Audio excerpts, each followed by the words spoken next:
So I'm Deirdre Brennan and I grow the vegetables in Cluain and do some educational workshops, promoting, I suppose, biodiversity, how easy it is to grow veg and just things like that. I would leave that because, as you can see, they have the most amazing purple flower, and I'm not going to touch that because you know that the veggie, all the bees and the flies and the hoverflies and the wasps and all are all loving this plant as well. So I'll wait until that dies down and then I'll cut it back. And when I cut it back, I'll put it into a barrel and then I'll make a fertilizer which is really rich in potash, and then I'll be able to put it on my tomatoes. So it's a lovely recyclable way to work.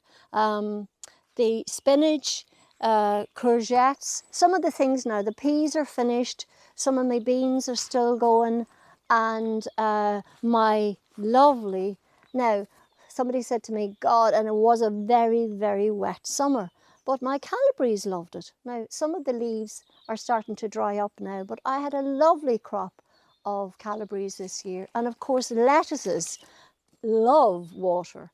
So, and the leeks are doing well. So there's plenty to do at this time of year. You should never stop.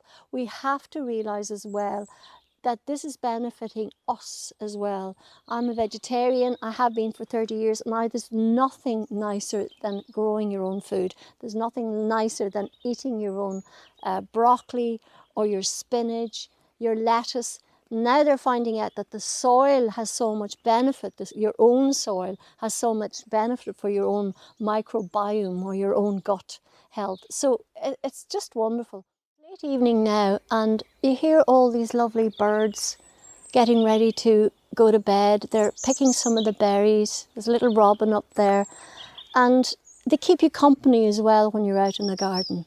And they make you stop and see the beauty that's around you, really, in a bird song. And robins are a perfect example of this time of year, a beautiful garden bird.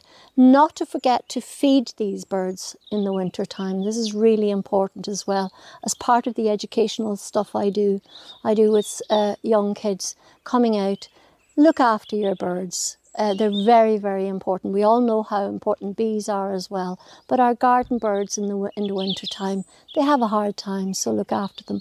So plenty to do in the garden. It's very easy to do. Start small, I would say. Don't do anything large. See how much time you can give it. You'll get the benefits immediately with your food and also with your mental health. Really, it is just an untapped resource for stress management, I think. And I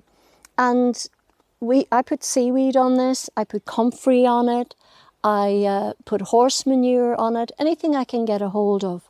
And it's all natural. I don't spray it, I don't touch it with anything. And yes, we get leaves like this and the kind of colour and everything. And then you just cut them off. Don't worry that it's not perfect. I'm not looking for the supermarket type of food here. You're looking for real, delicious taste. It's all about taste. I just picked up these onions the other day, and there's 3 different varieties here. The Stirrans, the Santero and the Red Barns. And there's nothing as nice as your own beautiful onion to bring into the house. It's just delicious. It's also so beneficial for you. So you reap the rewards. I couldn't recommend it. It's just an amazing, it's not a pastime. I think it's a way of living now. And I think, yes, you put in a bit of work, but at harvest time, you actually really benefit. You're out in nature. You work with the land. There's nothing like it, really.